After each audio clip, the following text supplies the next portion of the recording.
Welcome back, Battlefield fans. June 6th was a glorious day, as 67 years ago the D-Day landings took place in Normandy, in northern France, leading to an accelerated downfall of the Third Reich. But that's not exactly what I'm here to talk about. I'm here to talk about something else that also happens in France. Operation Metro. During EA's press conference at E3 2011, we got a taste of Battlefield 3's multiplayer, and boy do we have a lot of cool stuff to see. Prepare for an information overload. Operation Metro clearly takes place in Paris, with the Eiffel Tower standing tall in the background of the opening scene. The game mode played is Rush, as we can see Objective Alpha's marker on the screen. To list a few HUD elements present in the multiplayer besides the objective marker. In the lower left corner we will get a compass, right under the minimap, vital for a game that puts a lot of emphasis on team play. As we had in Bad Company 2, we will also have a list of squad members with a small icon to the left showing their current loadout. In this scene we have a squad made up of medic and 3 assaults. But notice something different. There's a star next to the first squad member's name. DICE has brought back the squad leader feature from Battlefield 2 to create a better chain of command. In the lower right corner we have weapon and health stats. The top part shows the current health of your soldier. This might also mean that regenerative healing from Bad Company 2 is gone. The bottom part shows the ammunition in the current magazine. In this scene it shows 31 rounds, which means the player has executed a tactical reload. Tactical reloads are also a new feature in Battlefield.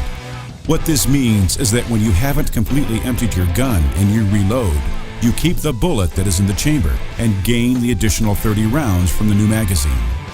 We see the total ammo count for the selected weapon. We also see what firing mode is selected, this being another Battlefield 2 feature revived. Last but not least, we have the number of grenades remaining displayed. Kill messages are displayed at the top on the left side, showing the person who kills, the weapon that executed the kill, and the person that got killed.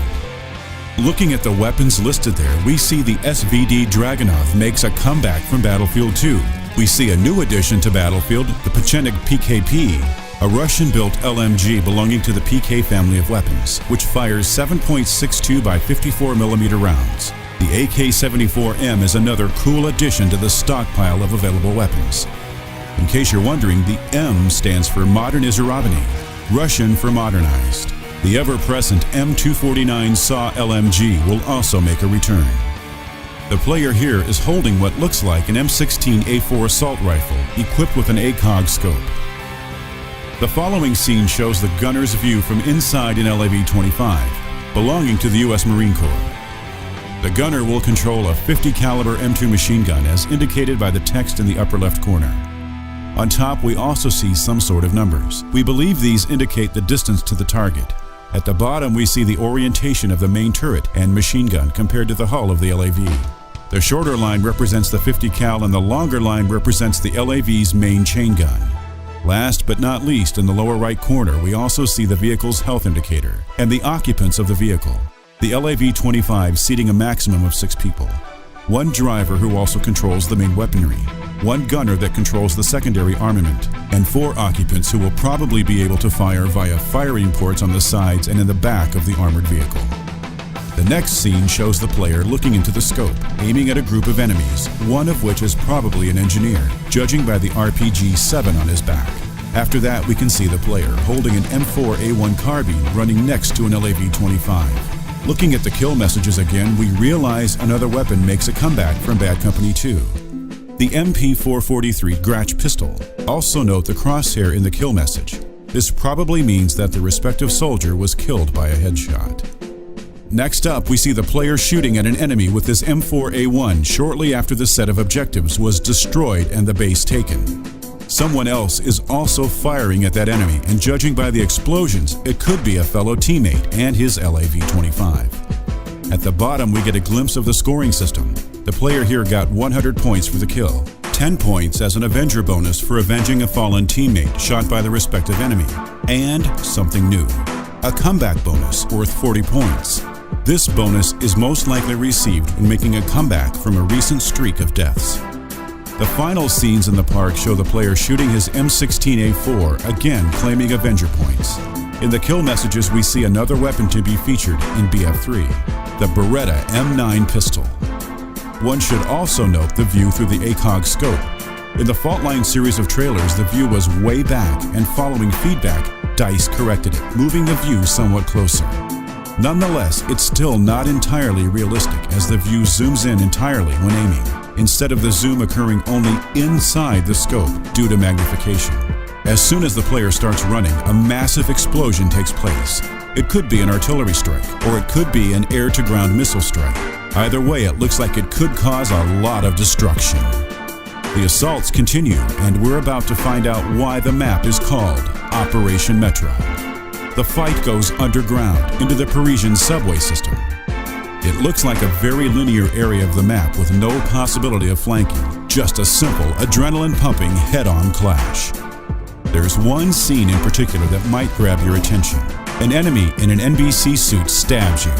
The whole thing looks very cinematic and realistic, but you have to ask yourself why the Russians are wearing NBC suits. Could it be that there are chemical weapons present in Battlefield 3's multiplayer?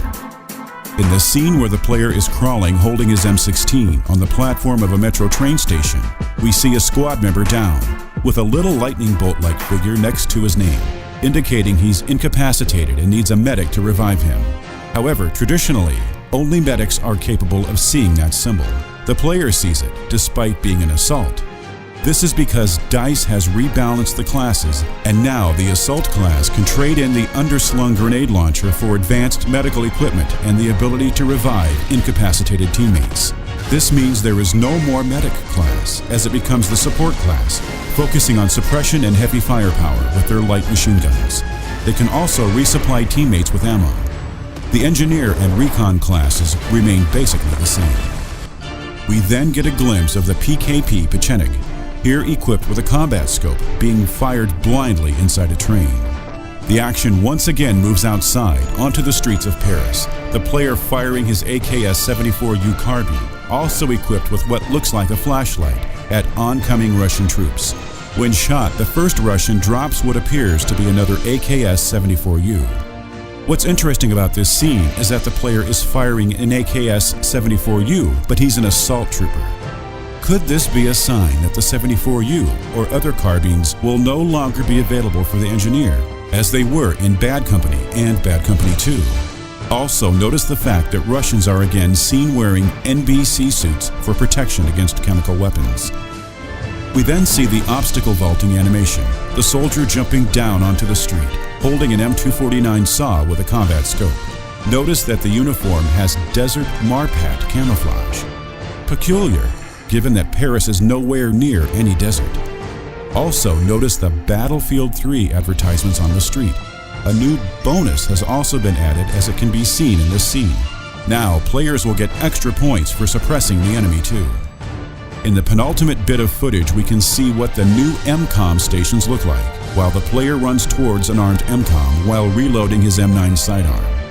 Last but not least, we see a building's facade getting struck, possibly by a rocket-propelled grenade. Finally, an explosion takes place which knocks the player down and kills him. Some people initially thought the player got killed by the rubble falling down onto something explosive, but he was actually killed by an explosion caused by an M67 frag grenade.